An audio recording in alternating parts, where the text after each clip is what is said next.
Bueno, vamos a empezar con la charla que se llama Romper para construir, como dice ahí abajo, hacking ético y desarrollo seguro de software. ¿Por qué romper para construir? Porque bueno, desde nuestro rol de hackers éticos, tenemos que pensar que lo que nosotros rompamos y encontremos como vulnerabilidades, al final el objetivo que busca es mejorar la seguridad del software que alguien está construyendo. ¿Sí? Entonces es ver cómo desde hacking ético y todas las distintas formas en que podemos aportar a la construcción de software más seguro. Pero bueno, ¿quién soy? Mi nombre es Santiago Ingol, soy licenciado en computación confiable por la Universidad de la República de Uruguay. Además, soy docente universitario justamente de desarrollo seguro de software, por eso surgió un poco la idea de hacer esta charla. Tengo ya más de 11 años de experiencia en ciberseguridad a nivel bancario. Además, creé mi propia empresa de consultoría que es Black Pitbull y me pueden encontrar en las distintas redes como Experto Ciber, principalmente en YouTube donde hago unos resúmenes de noticias y también, bueno, en X, en Instagram y en TikTok que lo tengo un poquito abandonado. Así que principalmente en YouTube y obviamente pueden contactarme también por LinkedIn que estoy por ahí, podemos estar en contacto. Entonces, ¿por qué importa la seguridad en el desarrollo? En todos lados cada vez empiezan a haber más leyes de protección de datos personales, por ejemplo, que le empiezan a aplicar medio que a todo el mundo. Entonces ahí, aunque no seas una organización regulada, como puede ser un banco, como puede ser algo estatal, igualmente hay temas legales de protección de la información de tus clientes que es importante tener en cuenta que cuando te pasa algo también tenés responsabilidades. ¿Sí? Y muchos de estos incidentes, la causa son aplicaciones inseguras. ¿Sí? Y esto pueden ser aplicaciones propias o de terceros. Cuando digo de terceros me refiero a cualquier software que uses de otra gente que tenga una vulnerabilidad.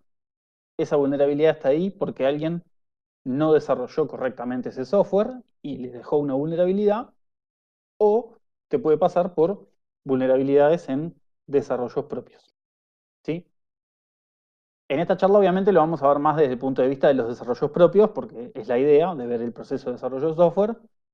Pero está bueno tener en cuenta que todas las vulnerabilidades que nos afectan a nosotros, al final, son un error humano de un desarrollador que no programó el software de la forma correcta. Y acá, ojo que no es para echarle toda la culpa a los desarrolladores, porque lo importante es tener un proceso que te asegure que tu software salga seguro, y eso es responsabilidad de la empresa. ¿Sí? Pero entonces, ¿por qué importa la seguridad en el desarrollo? Porque pasan cosas. Esa es la realidad. Y ahora les voy a mostrar dos o tres casos nada más para ilustrar un poco más. Y este es uno de no hace mucho tiempo, que fue el caso de CrowdStrike, no sé si lo escucharon. CrowdStrike es una solución de EDR, ¿sí? Es como un antivirus de nueva generación, podríamos decirlo de alguna forma. ¿Y qué pasó con CrowdStrike? Lanzaron una actualización que se impactaba medio que automáticamente y sin preguntar, y generaba un pantallazo azul en todos los equipos. Como CrowdStrike lo usaban en muchos lugares bastante críticos, esto generó problemas en todo el mundo. Ahí se ve, por ejemplo, un aeropuerto y hubo problemas en muchos aeropuertos, estaciones de metro, hospitales, bancos, cajeros automáticos, de todo, que como tenían CrowdStrike como protección, le generó ese problema. Y lo peor de todo es que recuperarse de eso era bastante complicado porque tenías que básicamente ir físicamente hasta la máquina, entonces capaz que dentro de una empresa no pasaba nada, dentro de un aeropuerto podías tener a alguien de TI que fuera recorriendo todas las pantallas, pero por ejemplo imagínense una red de cajeros automáticos que tienen por todo el país, es un kilómetro importante. ¿Sí?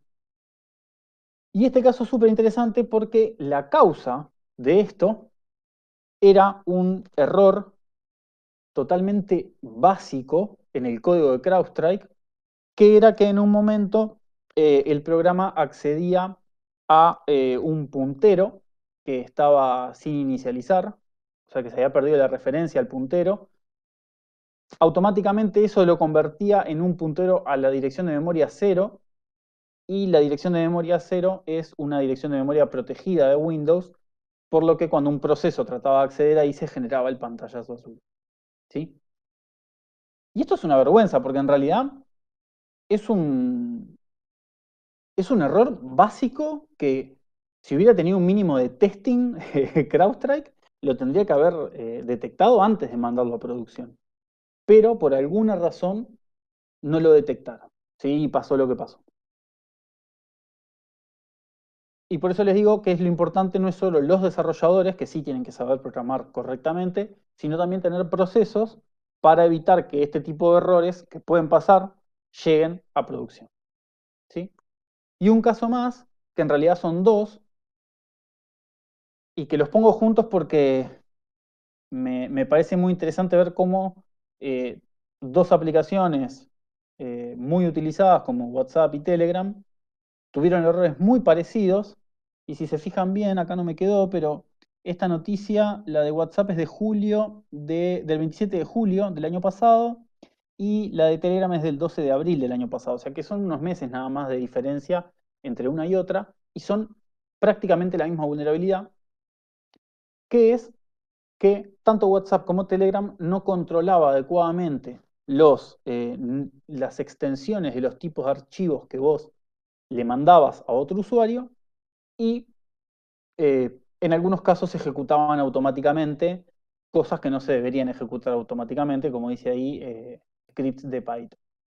¿Sí? Entonces, eso lo que hacía era que vos le pudieras mandar un mensaje a alguien, y que si esa persona quería descargar el archivo, en vez de descargarlo, se ejecutara automáticamente y le podías hacer cosas en el teléfono o en la PC, depende de dónde fuera la aplicación.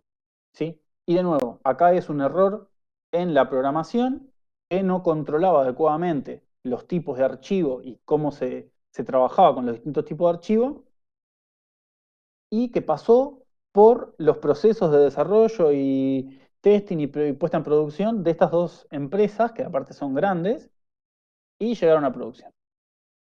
¿Sí? Entonces, ¿qué es el software seguro? Y acá era uno de los momentos donde la idea era un poco que pudieran, que pudieran decir algo. Si alguno quiere tirar, ahora sí estoy viendo el chat. Si alguno tiene ganas de tirar fruta ahí de qué le parece que es el software seguro. Y si no, seguimos. Ahí veo que hay alguno escribiendo. Espero un minutito, dos,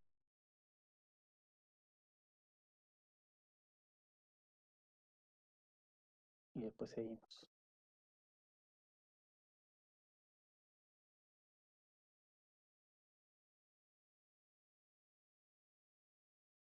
¿Qué será el software seguro?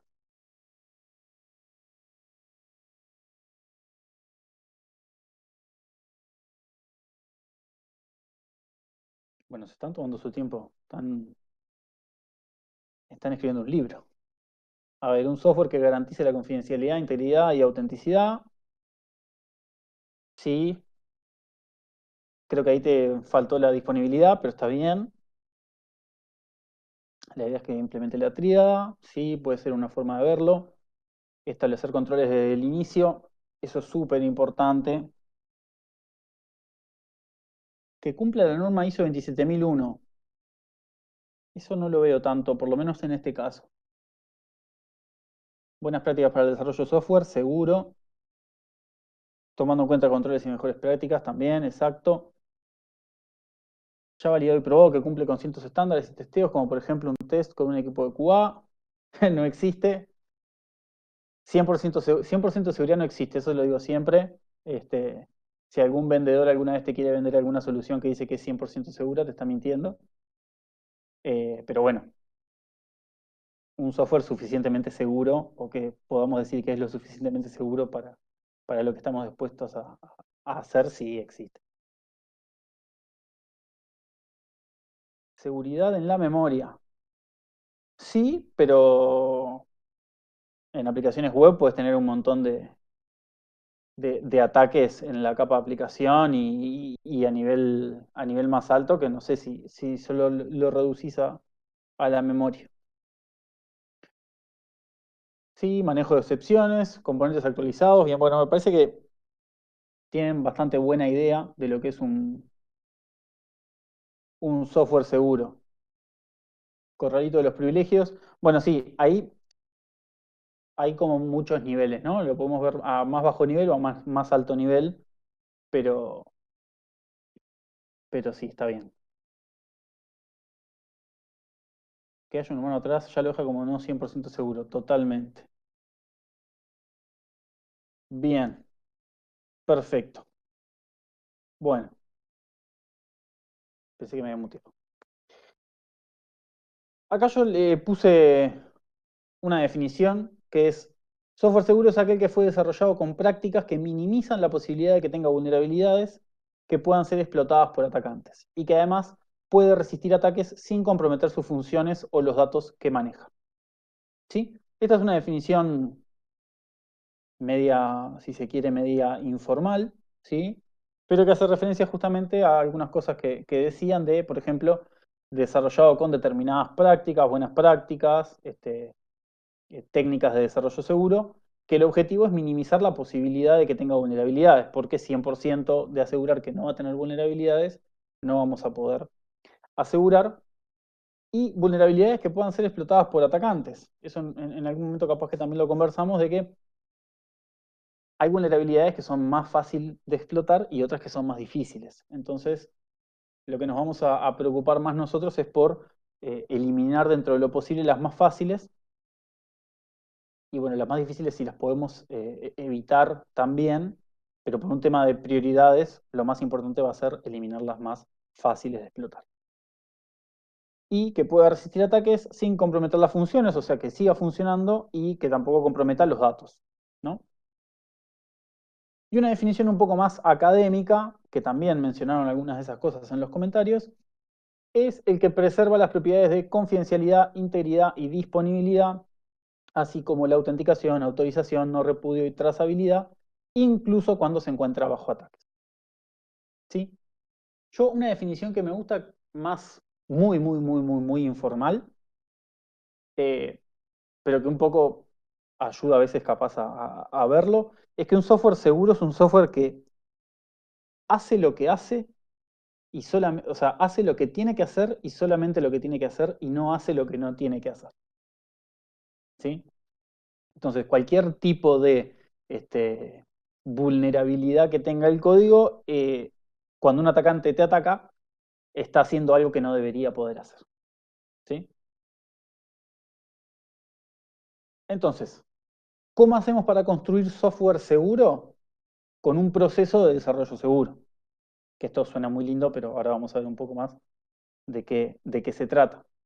Y sería pasar de lo que se conoce como el SDLC, que es el Software Development Life Cycle, el ciclo de vida de desarrollo de software o el ciclo de desarrollo de software, pasar al SSDLC, que es Secure Software Development Life Cycle. ¿Sí? O sea, pasar nuestro proceso de desarrollo de un proceso de desarrollo común a uno que sea seguro y que busque la seguridad del software que estamos desarrollando.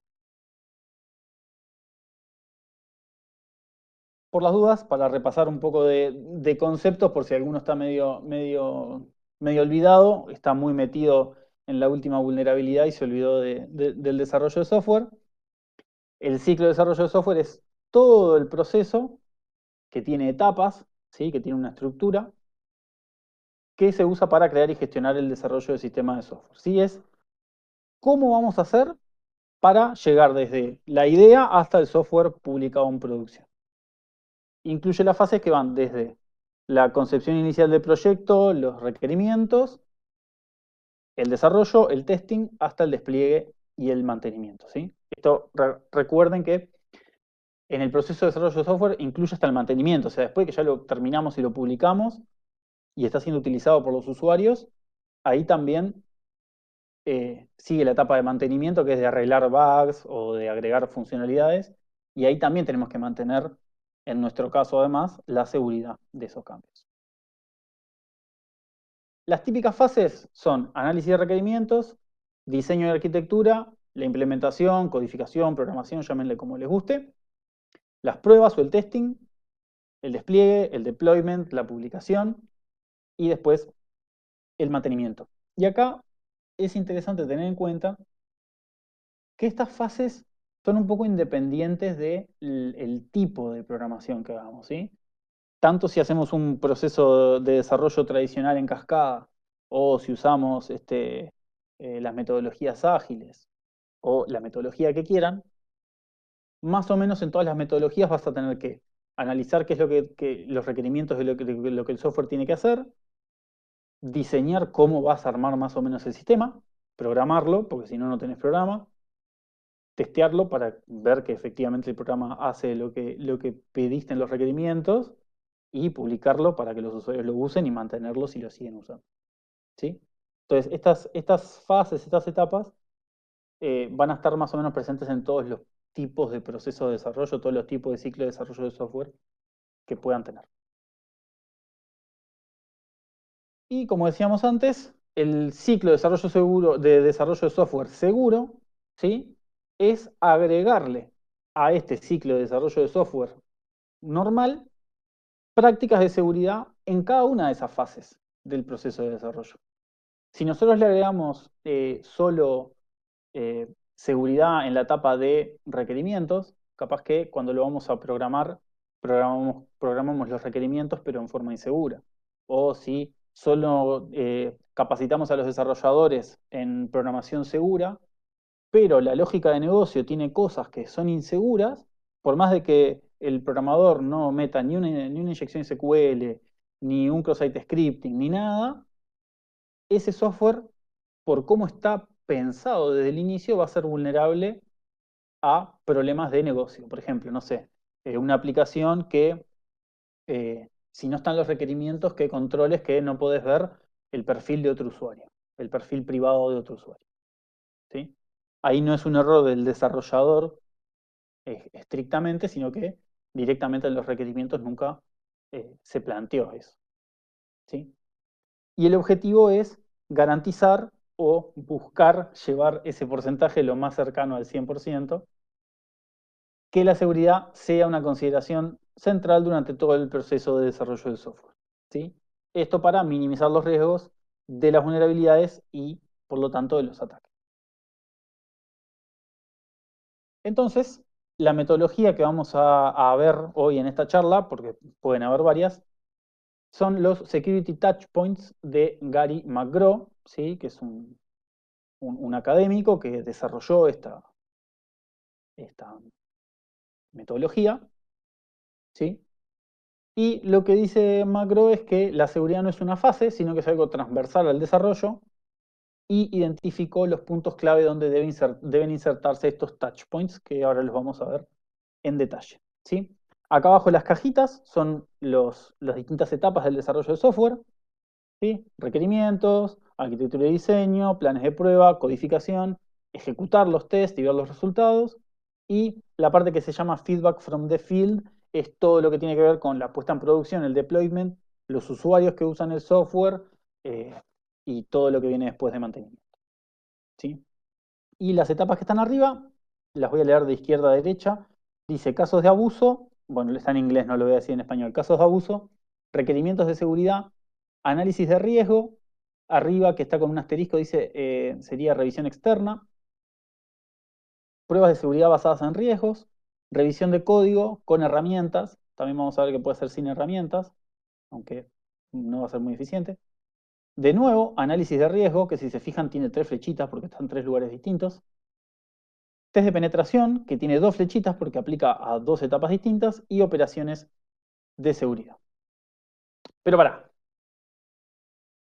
la charla esta se llamaba Hacking ético y desarrollo seguro. Y pasaron ya no sé cuántos minutos y solo hemos hablado de desarrollo y desarrollo seguro y de hacking ético por ahora nada, ¿no? Entonces vamos a acordar en cierta forma definiciones, que no es que yo piense que ustedes no las saben, pero para estar hablando todos más o menos de lo mismo. ¿Qué es el hacking ético? Es el uso de técnicas de hacking con permiso, que esto es clave, y con fines legítimos, para encontrar vulnerabilidades en sistemas antes de que lo hagan los atacantes. ¿sí? Definición de hacking ético básica y que creo que más o menos todo el mundo puede estar más o menos de acuerdo.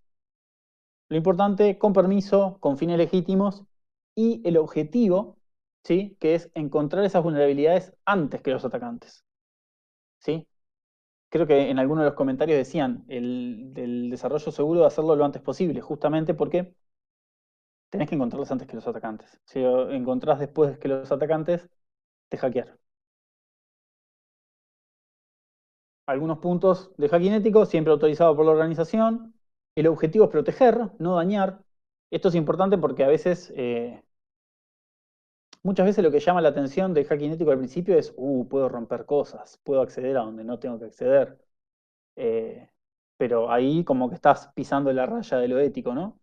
El objetivo final del hacking ético es encontrar las vulnerabilidades para que alguien las arregle, no solamente por encontrarlas porque sí.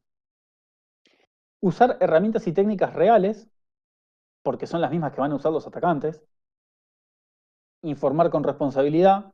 Esto es todo un tema, da para una charla entera de qué es informar con responsabilidad, más que nada cuando las empresas, cuando alguien externo encuentra algún error y las empresas no quieren asumirlo.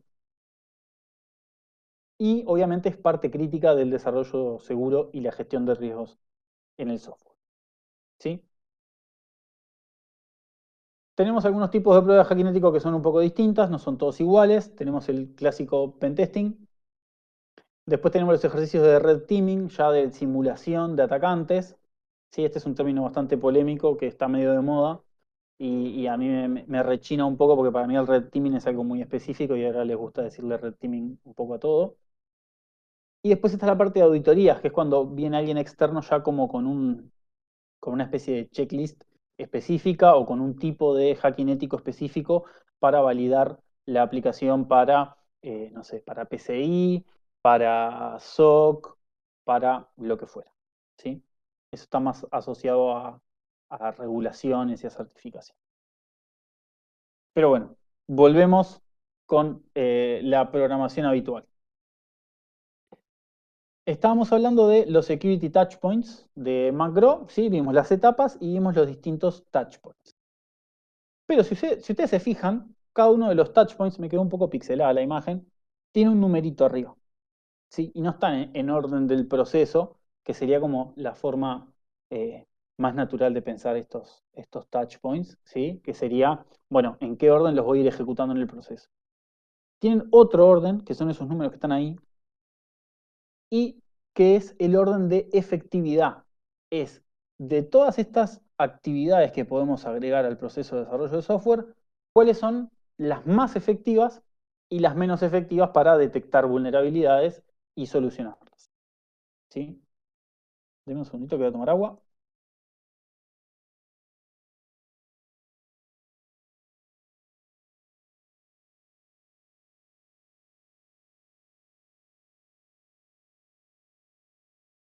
Bien, estamos de vuelta. Entonces, no todos los touchpoints son iguales. ¿Sí? Según el estudio que hizo McGraw, el más efectivo de todos es la revisión de código.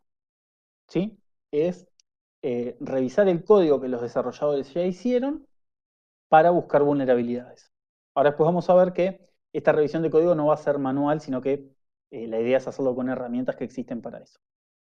Después viene como segundo el análisis de riesgos, que también se lo conoce como modelado de amenazas, que es analizar a nivel de la estructura de la aplicación, de la arquitectura de la aplicación, qué problemas podrían haber. En tercer lugar, recién en tercer lugar, aparecen las pruebas de penetración, que esto es muy interesante porque un pentest, un hacking ético tiende a ser lo primero que las empresas tienden a hacer para la seguridad de sus aplicaciones, pero en realidad vemos por esta clasificación, digamos, que no es la más efectiva de todas, ¿sí? Pero bueno, hay muchos, a veces hay regulaciones, estándares, cosas que te exigen hacer un pentest anual o cada 6 meses, entonces muchas veces lo hacen por cumplir con el checklist, ¿sí? Pero bueno. Después viene la prueba de seguridad basada en riesgos, que ahora vamos a ver lo que es como son pruebas puntuales como si fuera un pentest, pero pruebas puntuales de partes específicas de la aplicación. Después vienen los casos de abuso, que son el equivalente de seguridad de los casos de uso. Después los requerimientos de seguridad y por último las operaciones de seguridad, que también es algo que se tiende a hacer en relación a este orden, se tiende a hacer un poco más que otras cosas que son más efectivas. Entonces, bueno, ahora vamos a verlos uno por uno, vamos a ver de qué se trata y cómo interactúa con el hacking ético, ¿sí? Que es uno de los intereses capaz más comunes en la gente que está interesada en la ciberseguridad. Entonces, el primero de todos es la revisión de código, ¿sí? Esto es, como dice ahí, revisar el código y buscar básicamente patrones, ¿no? O sea, yo sé cómo se ve en código una inyección SQL y bueno, busco en el código de mi aplicación los accesos a la base de datos y a ver si es vulnerable a una inyección SQL, ¿sí? Bueno, como dice ahí, se aplica directamente sobre código fuente ya desarrollado. Y acá tenemos básicamente dos opciones, que es las herramientas SAST, ¿sí? Que son las herramientas de análisis de código, ¿sí? Eh, Van a ver que SAST es Static Analysis Security Testing, ¿sí?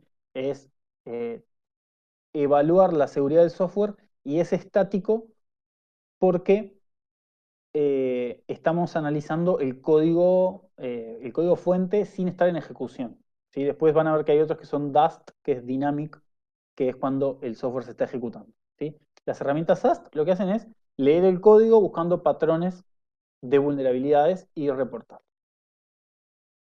No es lo más recomendado, pero también podemos hacer revisiones manuales para, no sé, módulos específicos que son particularmente críticos o módulos donde sabemos que había una vulnerabilidad que capaz que nos hackearon y queremos ir a revisarlo manualmente, ¿sí?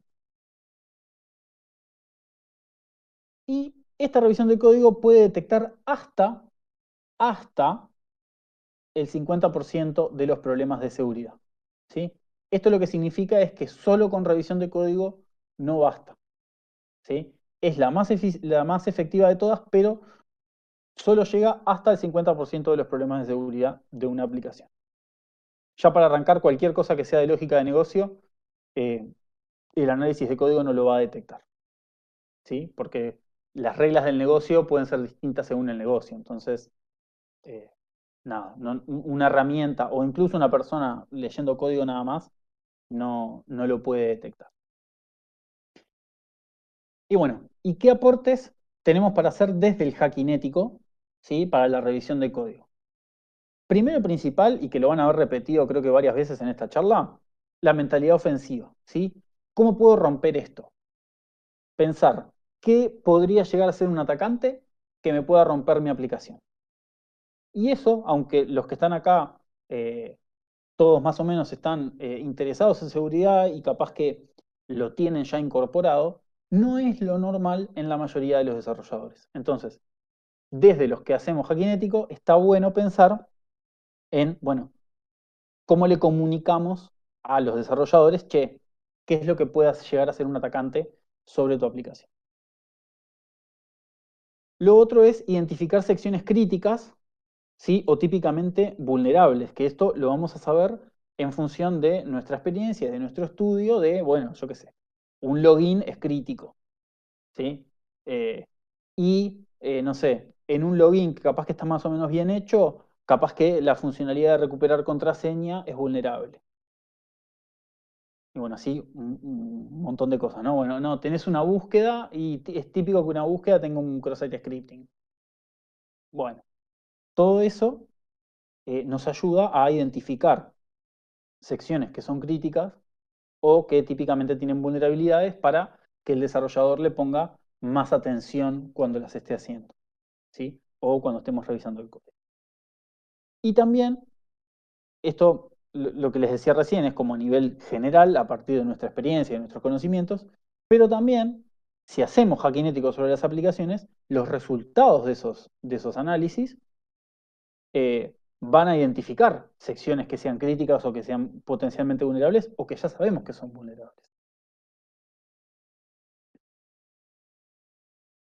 Touchpoint número 2, análisis de riesgo o modelado de amenazas. ¿Sí? Esto está enfocado en las especificaciones del diseño, ¿sí? Nosotros tenemos distintos componentes que se comunican de determinada manera y sabemos que para hacer tal o cual funcionalidad dentro del sistema se tienen que comunicar determinados componentes, ¿sí? Y ahí podemos identificar, bueno, estos dos componentes se comunican por internet, entonces esta comunicación debería estar cifrada, este, este componente necesita una confirmación de un segundo componente, entonces tenemos que validar que esa respuesta venga del que tiene que venir y que no haya alguien que se puso en el medio y está generando respuestas falsas. Bueno, hay un montón de cosas y es todo un cuerpo del conocimiento el modelado de amenazas, ¿sí? Pero lo principal es definir lo que se llaman las fronteras de confianza, que es a qué módulos de mi sistema les entra información que no es controlada por mí, ¿sí? Y a partir de ahí decir, bueno, ¿qué tengo que hacer yo con toda esa información para asegurar de que no me están atacando? ¿Sí? La herramienta principal es el modelado de amenazas, que es esto que les estaba comentando, y acá es importante una cosa que es que algo es mejor que nada, porque, ¿qué pasa? Esto a veces lleva tiempo y los tiempos de desarrollo hoy cada vez tienen que ser más rápidos. Entonces, cuando vos le planteas esto a un desarrollador, capaz que te dice, no, pero yo sí tengo que hacer un modelado de amenazas de toda mi aplicación, que tiene no sé cuántas tablas, no sé cuántas clases, 3 APIs distintas, una versión móvil para Android, otra para iOS. No, es imposible. Bueno, pero vos podés hacer un modelado de amenazas chiquito de las funcionalidades justamente más críticas. Tu aplicación tiene login, analizar el login. Tu aplicación es de e-commerce, bueno, analizar cómo haces la confirmación de compra y de pago. No sé, buscarle las cosas más críticas y por lo menos alguna cosa seguro que vas a encontrar. ¿Qué aportes hay desde Hackinético para el análisis de riesgos, el modelado de amenazas? Toda la experiencia de vuelta, ¿no? La experiencia para identificar qué módulos y funcionalidades son más críticas y los típicos errores que pueden ocurrir. De nuevo, la mentalidad ofensiva y pensar como un atacante, porque seguramente en la arquitectura el desarrollador pensó en que funcione rápido, en que no se caiga la aplicación, que eso en parte es seguridad, pero no pensó en que puede haber alguien malo queriendo hacer cosas malas contra la aplicación. En la parte de evaluación de riesgos, cuando vos identificás las amenazas, les das un puntaje para priorizarlas. Y una de las cosas que hace que sea más grave una potencial vulnerabilidad es la explotabilidad, qué tan fácil es de explotar esa vulnerabilidad o no. Y eso generalmente el desarrollador no lo sabe tanto. Los que se dedican a hackinético tienen muy claro qué tan fácil o difícil de explotar va a ser una vulnerabilidad. Y de nuevo, los resultados de hackinéticos anteriores pueden informar a la evaluación de riesgos por cosas que ya se hayan encontrado. ¿Sí? Pasando al touchpoint número 3, que son las pruebas de penetración, esto directamente es hackinético. ¿Sí? Acá no hay relación con el hackinético porque es el hackinético. Esto aplica a sistemas que ya están completos, por decirlo de una manera, en el sentido de que están funcionando. ¿Sí? Se usan las herramientas que se conocen como DAST, que son de Dynamic Analysis Security Testing. Acá entran cosas como Burp, como SAP, hay uno nuevo ahora que no me acuerdo cómo se llama. Es el pentesting en sí y también otras técnicas que se pueden usar como el fuzzing, ¿sí? Que es cuando haces como una prueba media exhaustiva de tirarle un montón de cosas hasta que algo se rompa. Y algo que me parece muy importante, si bien yo les dije, bueno, este es recién el tercer punto más efectivo, pero es lo que las empresas hacen primero, y prácticamente yo no conozco a alguien que haya hecho un hacking ético y que me diga, no encontré nada, ¿sí? Siempre encontrás algo. Y esto es grave porque si una aplicación no pasa una prueba de caja negra, o sea, de que no es que tenemos acceso al código ni nada, estás en el horno, básicamente, ¿sí? Hablando mal y pronto. Y llegaste muy tarde porque ya estás expuesto, ya estás seguramente publicado en internet y expuesto a que los atacantes te empiecen a pegar, ¿sí? Entonces, Lo ideal de esto es que el hacking ético, las pruebas de penetración se hicieran en la etapa de testing, ¿sí? Pero generalmente se hacen ya cuando la aplicación está en producción. El touchpoint número 4 son las pruebas de seguridad basadas en riesgos, que son pruebas puntuales sobre módulos o parte del sistema, aunque aún no esté terminado, ¿sí? Y son, eso, son pruebas más chicas, ¿no? Más puntuales de, bueno, voy a probar, eh, no sé, el módulo de cómo hago para hacer contacto de alguien en mi aplicación, ¿sí? Para ver si no hay alguna forma de que yo me hago contacto de alguien y, no sé, había hace muchos años en una red social que seguramente acá casi ninguno conozca, que se llamaba MySpace, creo que era MySpace. Había una vulnerabilidad que descubrió un loco y logró, lo que hacía era, cualquiera que visitaba su perfil automáticamente se hacía contacto y a su vez le hackeaba el perfil y ponía el mismo código en los perfiles de esta gente, entonces cada uno que entraba a los perfiles de la gente hackeada también se hacía en contacto y el tipo fue el que tuvo más contactos de la historia en esa red social. Esto podría ser una prueba puntual sobre, no sé, el perfil de usuario, ¿sí? Y vos no necesitas capaz que esté toda la aplicación corriendo, no necesitas que estén los pagos, no necesitas, pero podés hacer pruebas puntuales. Y como dice ahí, son basadas en riesgos porque la idea es buscar eh, esos módulos que son más críticos, ¿sí? No probar toda la aplicación. Y obviamente puede incluir pruebas de hackinético, ¿sí? Seguro. Pueden haber otras pruebas que no sean de hackinético, pero en general van a ser pruebas de tipo hackinético. ¿Qué aportes tenemos para hacer desde el hackinético? Nuevamente, como en casi creo que todos los casos, la mentalidad ofensiva, pensar como el atacante, ¿sí? Eso es clave, y lo voy a repetir todas las veces que lo tenga que repetir, ¿sí? Hay que pensar como el atacante para saber cómo protegerse. Identificación de los módulos más riesgosos, ¿sí? Ahí en base a la experiencia y en base a capaz algún resultado anterior. Y la ejecución en sí de las pruebas puntuales, porque van a ser tipo pruebas de hackinético. El punto 5 son los casos de abuso, ¿sí? Esto se aplica al momento de definir los casos de uso, así como definimos los casos de uso, definimos los casos de abuso, ¿sí? ¿Y qué es un caso de abuso? Es la descripción de cómo debería reaccionar el sistema ante un ataque específico, ¿sí? Por ejemplo, no sé, tenés el caso de uso de login correcto, ¿no? El usuario ingresa sus datos e ingresa al sistema. Tenés el caso de uso de login fallido, que ingresa mal la contraseña y no ingresa al sistema. Ahora, ¿tenés un caso de abuso que diga qué pasa si un usuario empieza a tirar millones de contraseñas contra un mismo nombre de usuario en pocos segundos? Bueno, ahí tienes que pensar qué vas a hacer. Si vas a bloquear el usuario, si vas a bloquear la IP de donde viene el usuario, porque capaz que vos decís, bueno, después del quinto login bloqueo el usuario, perfecto. Y tenés pensado qué hacer si tenés alguien que te tira 6 contraseñas random contra todos tus usuarios y te deja todos los usuarios afuera del sistema.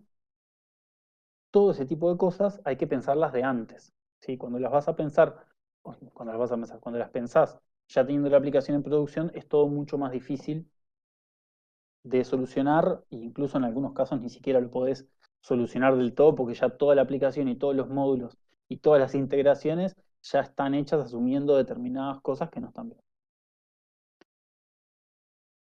Entonces, aportes de hackinético, mentalidad ofensiva, ser el atacante, pensar como el atacante, definición de casos de abuso riesgosos y realistas. Esto es importante porque eh, muchas veces, por lo que yo he visto aparte incluso con mis alumnos, a veces, claro, como que van a hacer casos de abuso y como no tienen experiencia todavía en seguridad, hacen todos los casos de abuso de lo mismo, ¿sí? Ponerle todo de criptografía. Y es tipo, todo bien, pero yo qué sé, que tengas un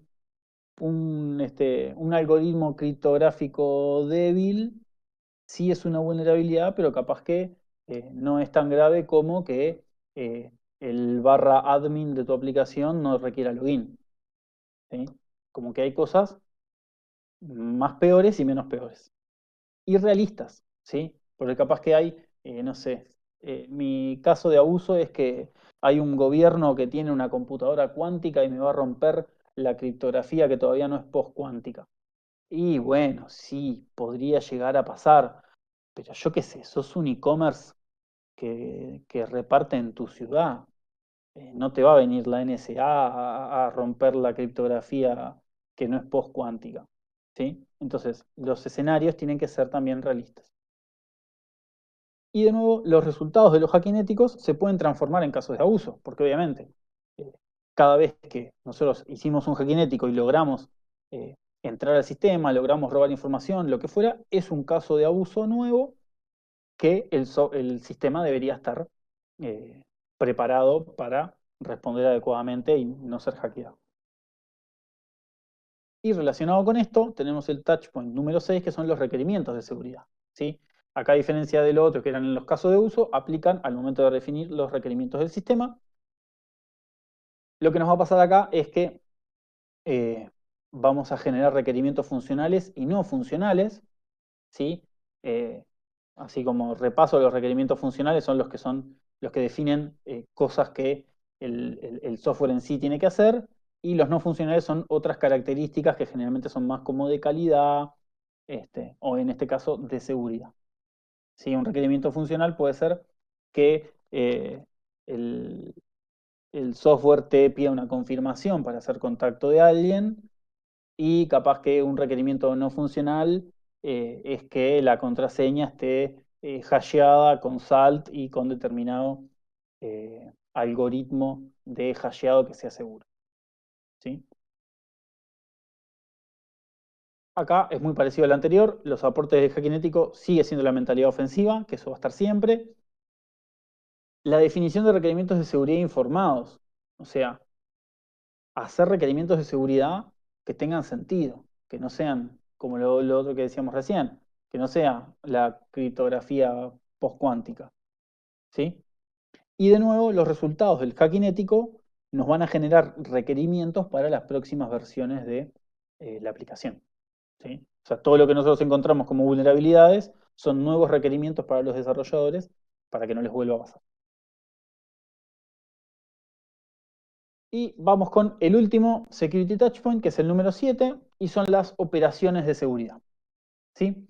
Esto aplica, obviamente, para sistemas que están en producción, e incluye todo lo que son sistemas de monitoreo, logs y todo tipo de herramientas de protección, como puede ser un WAF para las aplicaciones web, los antivirus que puedas tener en los servidores, sistemas de detección de intrusos, de prevención de intrusos, cualquier tipo de sistema que se les ocurra, que ustedes puedan tener en su aplicación o en el entorno de su aplicación, forma parte de las operaciones de seguridad. ¿Sí? Obviamente aplica para sistemas en producción.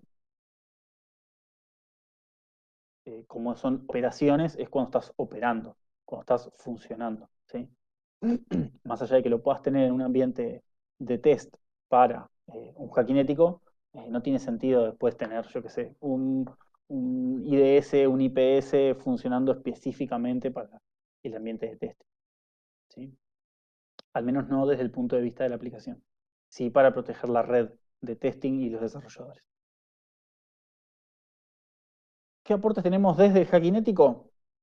Los ejercicios de tipo Red Team, ¿sí? Son súper importantes porque sirven para evaluar cómo funcionan todas estas operaciones, estas herramientas de seguridad en casos más o menos reales, ¿sí? Simulando actores de amenaza reales y cómo operan.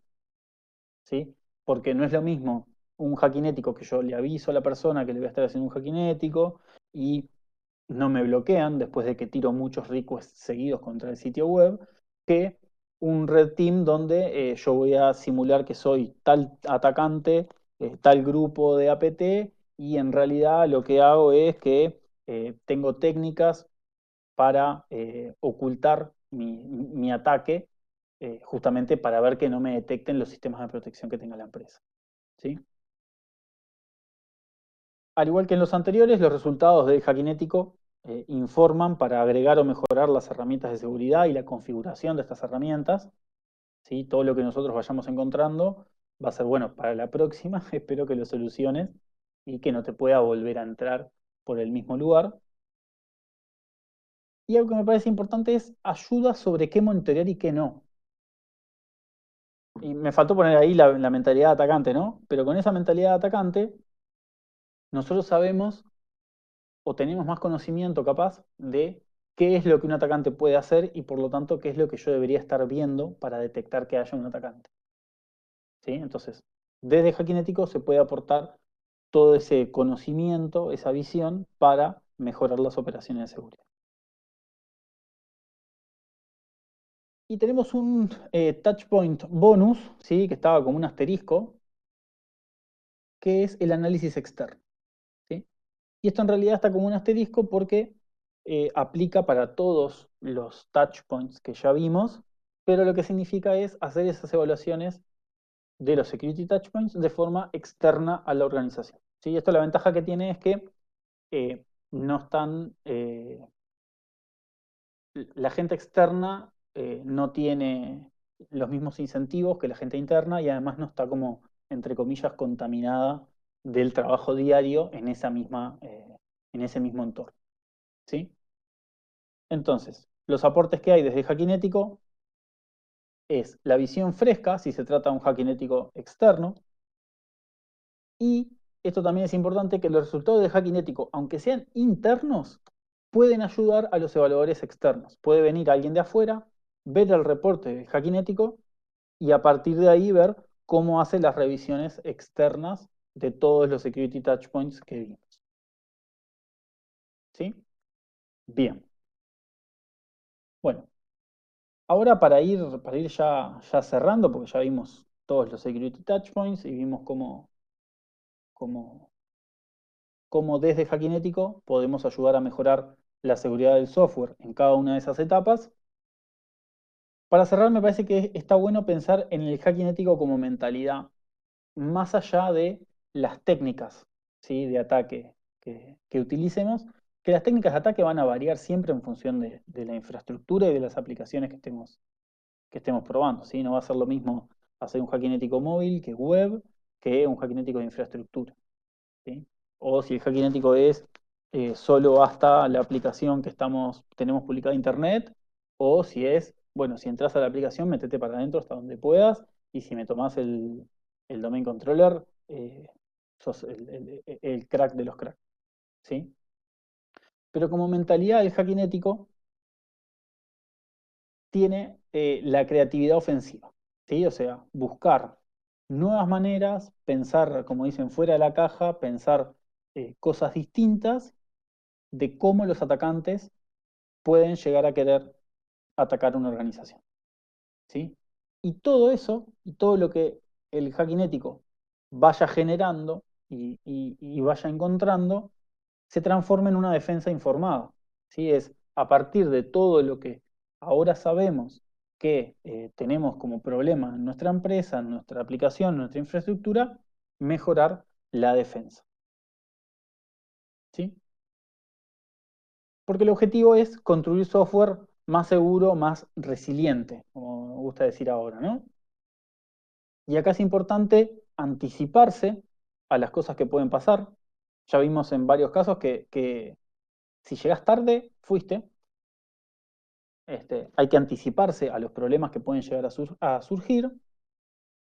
Es importante generar cultura de seguridad en la organización, ¿sí? Este tipo de cosas, de metodologías, eh, tanto todas las cosas de seguridad que nosotros hagamos, más allá del efecto específico que tiene, el hackinético de encontrar vulnerabilidades, o bueno, todos los puntos que dimos del proceso de desarrollo seguro, que es que el software sea más seguro, todo eso puede servir además para informar a la gente, para generarle cultura de seguridad y que entiendan que la seguridad es algo que nos pasa a todos, digamos, que un problema de seguridad lo podemos tener en cualquier organización y generalmente la gente cuando empieza a tener más conciencia, también empieza a hacer las cosas mejor. ¿Sí? Entonces es importante generar cultura de seguridad con estas cosas también y no solo los resultados técnicos. Y como así, como para cerrar bien la charla, es tener en cuenta que desde Hackinético lo que tenemos que hacer es romper, pero para construir. ¿Sí? Que todo lo que nosotros rompemos sirva para informar, para mejorar, para construir un software que sea más seguro. ¿Sí? Y los dejo con esta frase de Paulo Coelho que dice, no se puede hacer una tortilla sin romper algunos huevos. Hasta acá es la charla de hoy. Muchas gracias y si alguno tiene alguna pregunta, estoy a disposición. Si estuvieran todos muy tímidos y nadie quisiera hablar, no pasa nada. Me escriben después por, por algún lugar. No les recomiendo mucho que me escriban por Discord porque no entro muy seguido y les puedo llegar a demorar un poco en contestar. Voy a revisar ahí si hay alguna pregunta.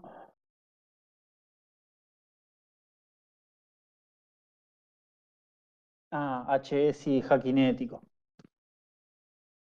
No lo había visto, pero vi que alguno contestó. Hola. Sí, Sí, una consulta. ¿Qué recomendás de firewall virtuales?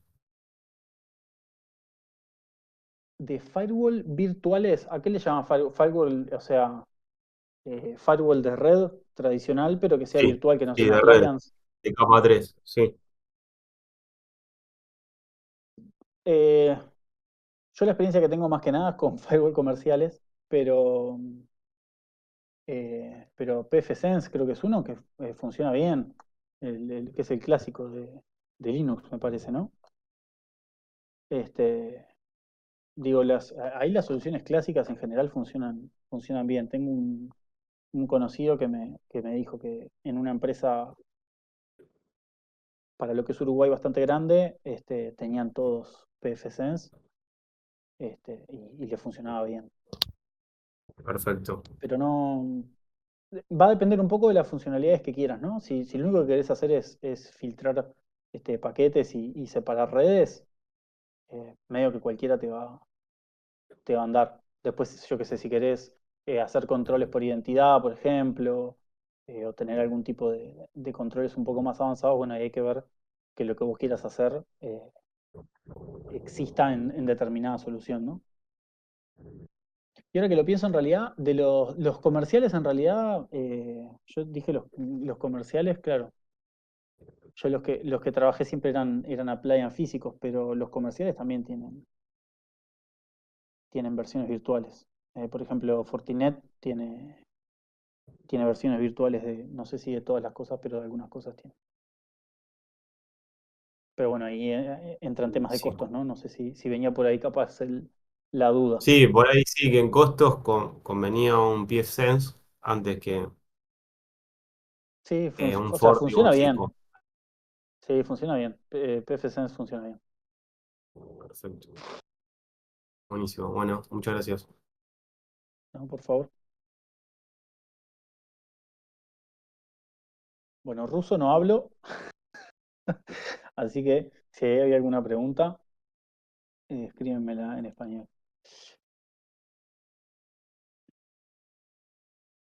Hola, ¿qué tal? Buenas noches a todos. ¿Me Buenas. escuchan? Sí, ¿se te escucha? Bueno, un gusto, Santi, la verdad que impecable, un crack lo tuyo, la verdad que muy Bueno, atrapante gracias. la charla. Bueno, respondiendo a Nacho, a ver si puedo dar una mano con lo que consultó. Yo tengo, digamos, mi fuerte son las redes en networking y lo que es data centers. Lo que te puedo comentar, Nacho, y para todos, yo trabajé con firewalls virtuales de la marca Juniper, en el cual nosotros trabajé en una cloud nacional, y lo que hacíamos nosotros es prácticamente lo que dijo Santi, ¿no?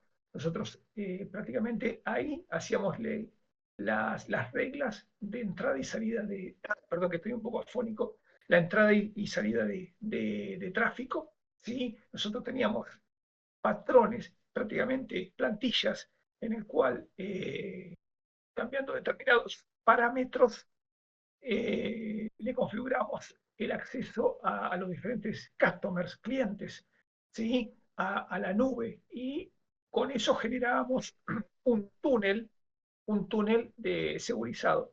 Yo no sé si Bond hizo te puede contar, pero básicamente los firewalls de capa 3, con esa expectativa de trabajo, prácticamente todos hacen prácticamente lo mismo.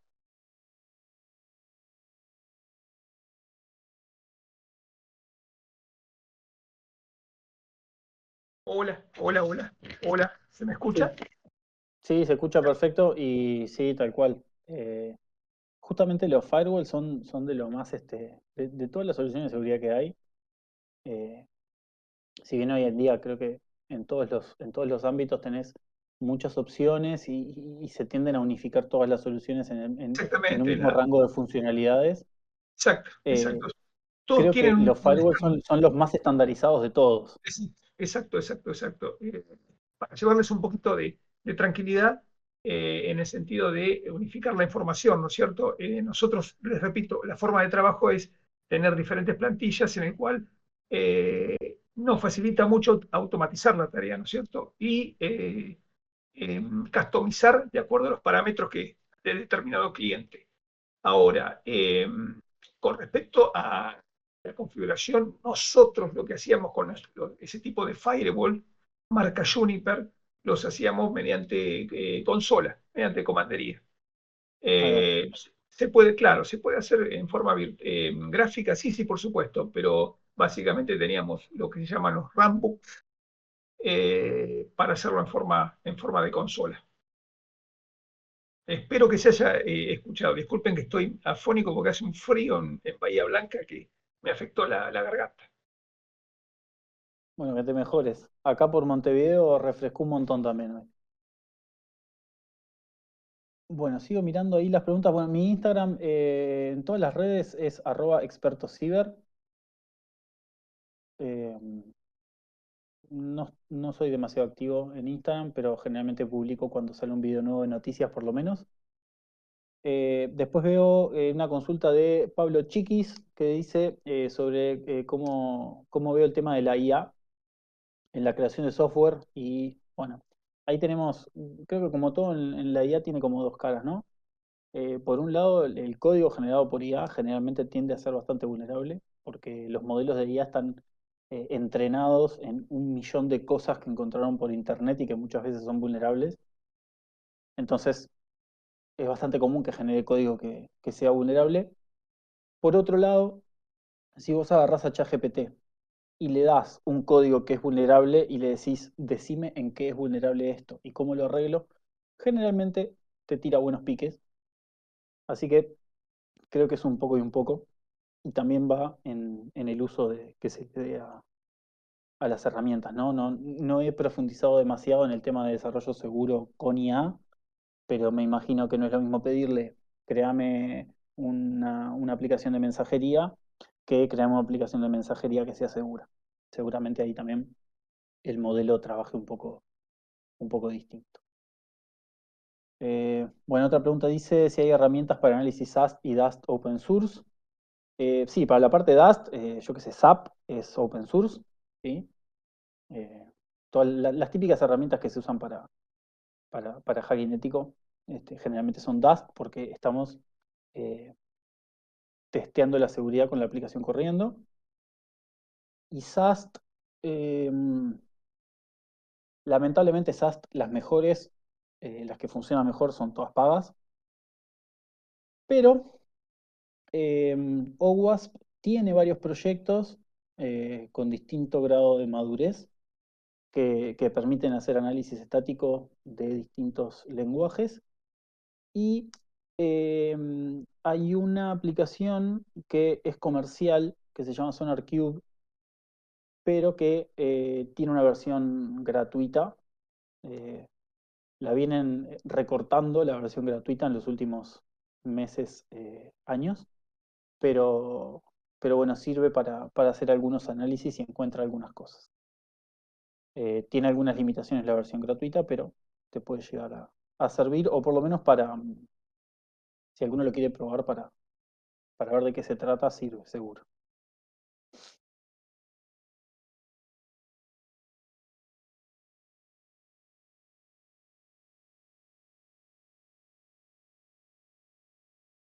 ¿Qué normativas piden para un banco aparte de PCI, ISO 27000? Bueno, ahí depende.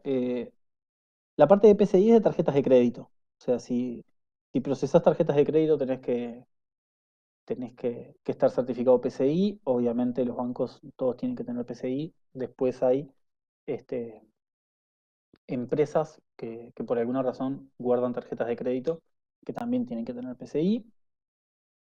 ISO 27001 es medio como un estándar, pero no necesariamente todos los bancos los cumplen. Este, no me queda bien claro la pregunta cuando dice de la parte que cubriría el Red Team. Bien, me imagino que, claro, ¿qué parte de la normativa aplica el Red Team? Sí, ahí hay que ver bien los detalles de cada normativa y en función de eso, si te piden, por ejemplo, un hackinético o un análisis de vulnerabilidades y cada cuánto tiempo. El Chungking y el Tactical Assumption Risk, no conozco esos conceptos con ese nombre. Vi que los habías mencionado más arriba, pero no, la verdad, no, con ese nombre no los conozco.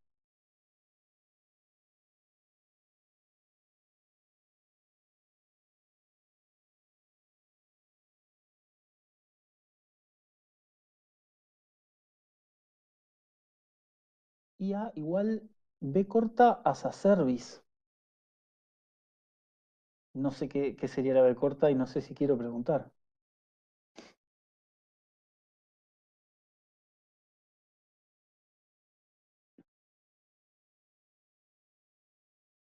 Bien.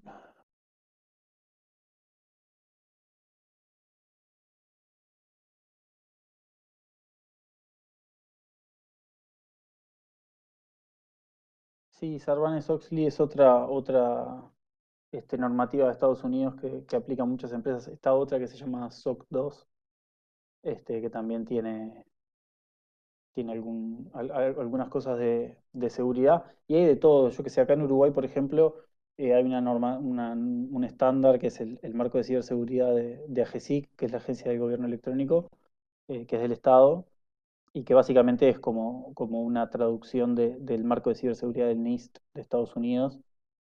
Y ese, por ejemplo, ahora se lo van a pedir ya no solo a las empresas públicas, sino también a algunos proveedores críticos de las empresas públicas. O sea, vos tenés una empresa privada, pero le querés vender al Estado y le vendés algo crítico, te van a pedir que tengas cierta certificación. Bueno, creo que por ahí ya estaría.